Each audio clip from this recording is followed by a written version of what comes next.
Tian encouraged, Aiken, you're the last one. Go for it. Jiang Chen placed his hand on the stone, The stone reacted, and the first spirit stone lit up. Then, the light instantly went out, and Jiang Chen was shocked. How is this possible? Bronze Little Zhu immediately noticed, wait, this stone has a problem. Jiang Chen turned to He Yen Yu and said, this stone has a problem, I request a retest. She decisively refused, step back, no matter how many times you test, it's the same. Niu Tian was shocked, Aiken, you. Wang Ning also spoke, Jiang Chen, you don't have to feel embarrassed. Jiang Chen was secretly shocked, no one believes me. Niu Tian advised, Aiken, forget it, maybe we really don't have this fate. Wang Ning clicked her tongue, don't think you're the protagonist of a novel. Xiao Ruoyin replied, Jiang Chen, be serious. Young Master Gua hates this kind of thing. The black-haired man agreed, yeah, Brother Chen. Gu Changgu calmly said, this world is this cruel, dust and fate, what should be given up, just give up. Yan Ji secretly wondered, this person's talent is not bad, I don't know why the young master is like this. He continued, although none of you have cultivation talent, I will send you to a safe place, don't worry. Gu Changgu gave the order, Yan Yu, take them away. She respectfully answered, yes, master. Jiang Chen thought, that guy, he really took the opportunity to drive us away. Bronze Little Zhu pondered, for now, we don't have the strength to resist him. Looks like to save the master, we need to figure out how to restore our strength quickly. Jiang Chen frowned angrily, cursing in his heart, bastard, pretending to bring us to test. Yan Ji asked, young master, is there something special about the disciple you entrusted to me? Why did you personally break up her companions? Gu Changgu replied indifferently, as expected of Yan Ji, you saw through it right away.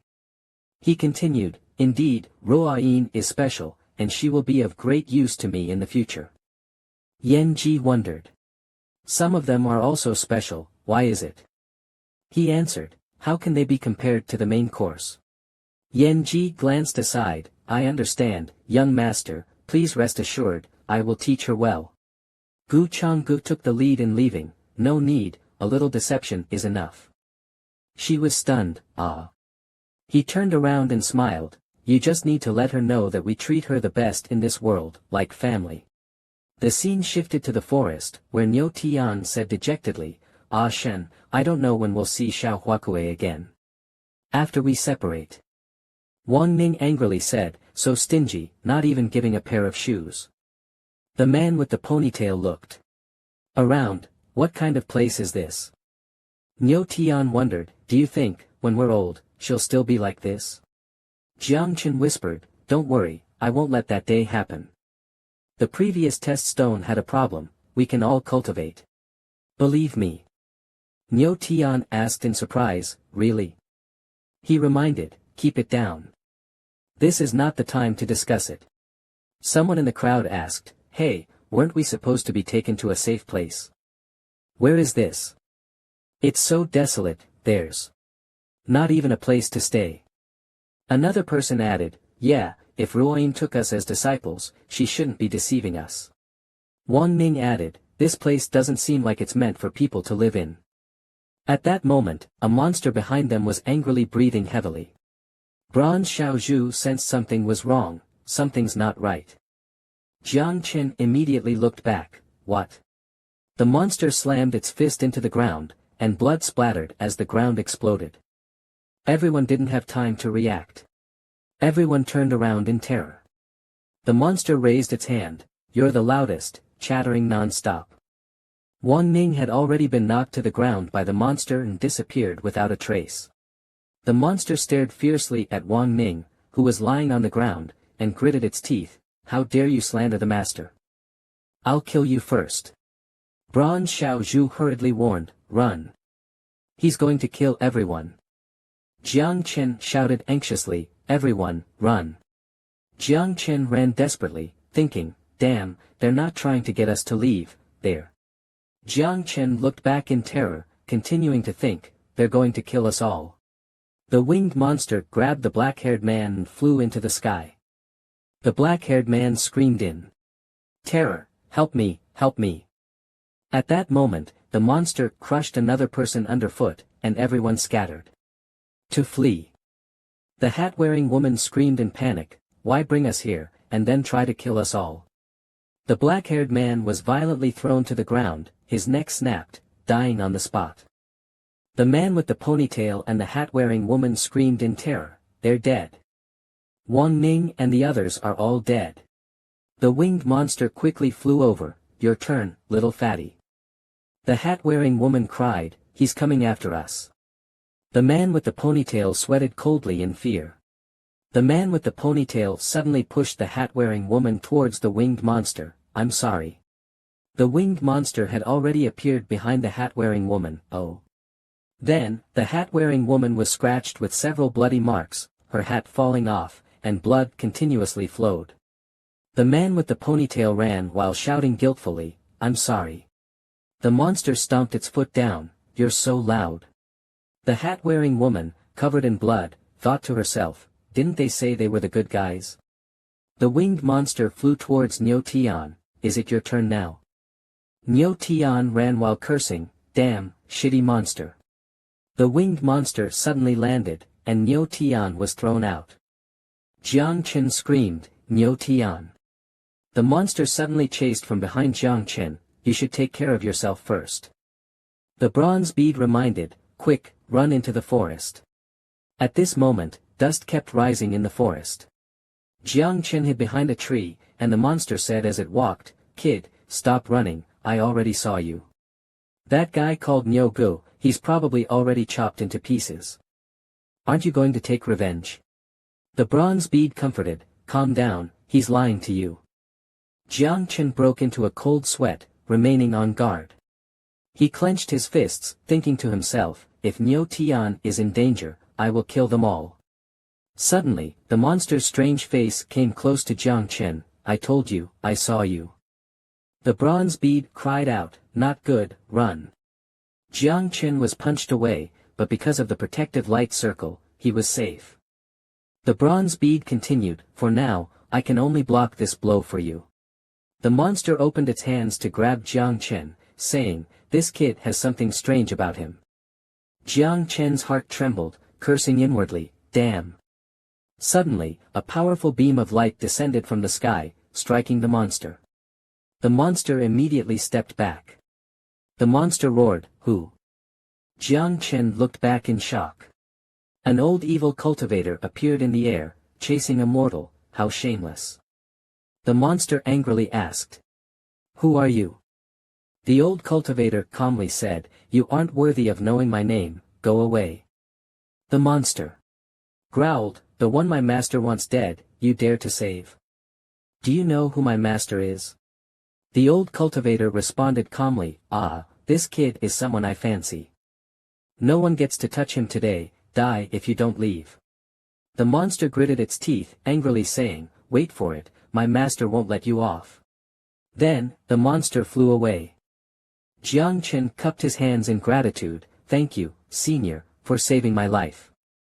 The old cultivator laughed loudly, "Kid, I see they've killed quite a few people here, saving you was a lucky coincidence." The bronze bead reminded, "Hey, don't be too quick to thank him, this old man doesn't seem like a good person." The old cultivator condensed a ball of dark energy and continued, "I'm in a hurry to pass on a technique, not sure if you're interested." The bronze bead said with certainty, "It's indeed evil. This old man is definitely not from a righteous sect." Jiang Chen pondered, "Is there really such a thing as a good person in this world? Can good people survive here? Forget it, even if I cultivate evil, it's better than dying here." The old cultivator continued, "This is the manhwa demon technique. If you accept it, you will be the 108th inheritor. I'm not a good person, be prepared mentally." The bronze bead whispered, "This seems like a legacy, it definitely carries an evil nature, doesn't look like a righteous technique. But it's extremely powerful and mysterious." Jiang Chen nervously thought, "Manhwa demon technique. I have no other choice." The scene shifted to a battleship, where two monsters knelt behind Gu Chang'e. The winged monster spoke, "Young master. We've done as you instructed." Nyo Tian suddenly awakened some strange power and panicked, jumping off the cliff, his life or death unknown. The other monster added, "We are guilty." As for Jiang Chen, he was saved by a mysterious old man. Gu Chang'e asked, "What about the others?" The monster whispered, "The rest have all been dealt with." Hearing this, he nodded in satisfaction, "Well done, you may leave." The monster wiped its cold sweat, "Yes, thank you, master." Gu Chang'e thought to himself, it seems that among this group of travelers, only 3 are special. Nyo Tian really exceeded my expectations. Jumping off the cliff, life or death unknown. He wouldn't be trying to pick up a secret manual and reach the peak of life, would he? Gu Chang'e asked, "By the way, Chinga, have you heard any news about your sister recently?" Su Chinga was surprised and asked, "Why are you suddenly asking about her?" She hesitated before answering, No, why do you suddenly ask about her?" He replied casually, "It's nothing, just curious about what you mentioned about your background, I was wondering how she's doing." Su Chinga responded, "Thank you for your concern, young master. Perhaps my sister is doing well. After all, she was taken down to the lower realm by my mother, not me, so she probably isn't as down and out as I am." Gu Chang'e indifferently said, "Then, how do you feel about your mother now? Is it longing, or hatred?" Su Chinga lightly grabbed his sleeve, I don't know. Chinga has never thought about this. I just feel that as long as I can stay by your side, that's enough." He glanced at her, "That won't do. You come from the hidden Ji family, you should go back." Su Chinga was shocked, "Young master, what do you mean by that?" Gu Chang'e smiled happily, "Anyway, you and your sister look very alike, so, as long as you do as I say, you'll be able to help me control the Ji family in the future." She blankly asked, "Control the Ji family?" Gu Chang'e showed a troubled expression, trying to control her thoughts. "What? Chinga doesn't want to. You don't love me anymore?" Su Chinga hurriedly denied, How could that be? Chinga has no feelings for the Ji family, I am willing to listen to your arrangements." He happily put his arm around her shoulder, "That's good. My plan hasn't changed, but there's no rush. We still have things to do."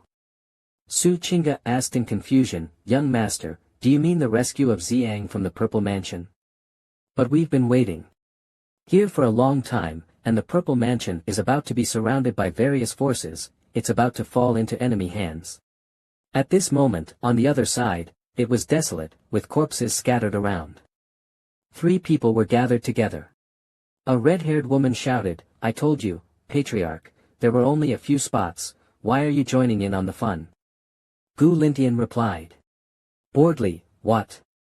The Gu family hasn't moved for so long, can't I go for a walk?" A gray-haired elder spoke, "I can't wait any longer." Su Chinga asked, "Can they really still save Xiang Tianjun?" Gu Chang'e replied, "Don't worry, we'll be there soon." The scene shifts to another mansion. The emperor asked, "Howard, what's the situation? Have you found Xiang Tianjun?" Chu Hao replied, "Gu Chang'e is very cautious, and their fleet is too large. After such a long time, I still haven't figured it out." The emperor nervously stroked his face, "This is bad. The Purple Mansion's army has traveled thousands of miles and is about to fight Gu Chang'e here. Howard, what do you think father should do?" Chu Hao anxiously called out, "Father." He clenched his fists, trembling slightly.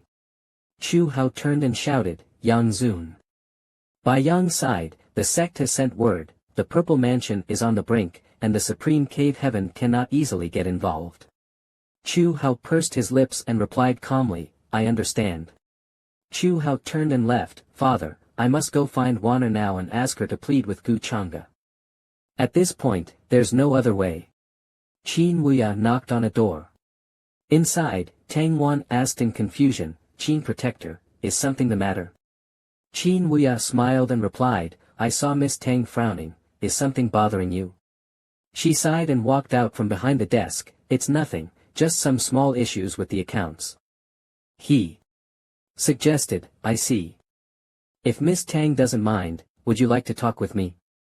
She said, ever since Gu Changa's army stationed in the Zhuge ancient kingdom, both cultivators and mortals have fled, causing business to. Qin Wuya hesitated and asked, a great battle is about to start, and people are fearful, that's normal. But why hasn't Miss Tang left? Tang Wan sadly replied, if the war will never happen, I would rather continue to suffer losses like this. Qin Wuya secretly understood, is it because of that Chu Hao? I never thought that in this life, I still can't let her go, Wanner. Tang Wan suddenly asked, what about you, Elder Qin? Didn't you leave the Zhuge ancient kingdom out of fear? Qin Wuya smiled and said, of course, it was because I wanted to protect Miss Tang. She was surprised and exclaimed. Qin Wuya smiled and said, think about it. If I went in and then ran out, how could any sect or family dare take me in? If that got out? Tang Wan giggled, I didn't expect Elder Qin not only to be incredibly powerful but also so humorous. Suddenly, a maid entered to report, Miss, Prince Chu Hao requests an audience. Tang Wan angrily said, what does he want? Don't let him in. Chu Hao directly stepped through the door, Wanner, I really have urgent matters. Only you can save me now. Qin Wuya felt puzzled, he is. Tang Wan exclaimed, how did you break in? Chu Hao loudly said, Wanner, I know you're still angry with me. I apologize, I swear that if you help me again, I will listen to everything you say. Qin Wuya reached out to stop Chu Hao, stop, don't come any closer. He asked, who are you? Tang Wan held Qin Wuya's hand. Tang Wan walked forward, puzzled, are you serious? Have you finally understood my intentions? Chu Hao hesitated and nodded, of course. The Purple Mansion's army is about to arrive, and to prevent the Zhuge ancient kingdom from being affected, we must make him leave here as soon as possible. Chu Hao grabbed Tang Wan's shoulder and continued, and you know my relationship with Gu Changa, so Wanner, please beg Gu Changa to leave the Zhuge ancient kingdom. Tang Wan was surprised, tears filling her eyes. Facing Chu Hao's request, Tang Wan broke free from his hand, what are you saying? I'm not close to him and have no relationship with him. How can I ask him? How can I change his decision? Chu Hao's face darkened, Wanner, at this point, there's no need to hide it anymore. I know your relationship with Gu Changa is ambiguous, and you often meet with him privately, right? Tang Wan was stunned by his words, unable to speak. Qin Wuya was full of questions, and the mysterious person angrily said, really? You're all too reckless. Chu Hao continued, sorry, I've been secretly watching you, so I know everything about you. If it weren't for the urgency today, I wouldn't have said it. Tang Wan retorted, so you think the only person who can save the Zhuge ancient kingdom is me? That's why the mighty prince like you lowers himself to apologize to me and asks for my help. Chu Hao hesitated, Wanner, Tang Wan shouted angrily, do you think I'm close to him? So in your eyes, I'm just that kind of woman who will change sides depending on the wind, right? Who do you think I'm doing this for? Chu Hao hurriedly kneeled in front of her, Wanner, I know you may have reasons, but now. Tang Wan angrily shouted, enough. Her face darkened, filled with disappointment, I'm so disappointed in you. Please leave. Chu Hao stood up and tried to hold her back, Wanner. Qin Wuya impatiently said, I've been patient with you long enough, and you dare speak rudely to Miss Tang. Qin Wuya glared with anger, his body radiating a green aura, what kind of man are you? Qin Wuya released his powerful energy, sending Chu Hao flying out of the door. Chu Hao wiped the blood from the corner of his mouth and shouted, Prince of the Supreme. How was I supposed to know that the Zhuge ancient kingdom had such a person? What kind of monster are you? What's your ulterior motive for getting close to Wanner? Qin Wuya calmly replied, ulterior motive? I'm not like some people who slander her reputation to achieve their goals. Chu Hao roared, what does it matter to you what happens between us? If you interfere, don't blame me for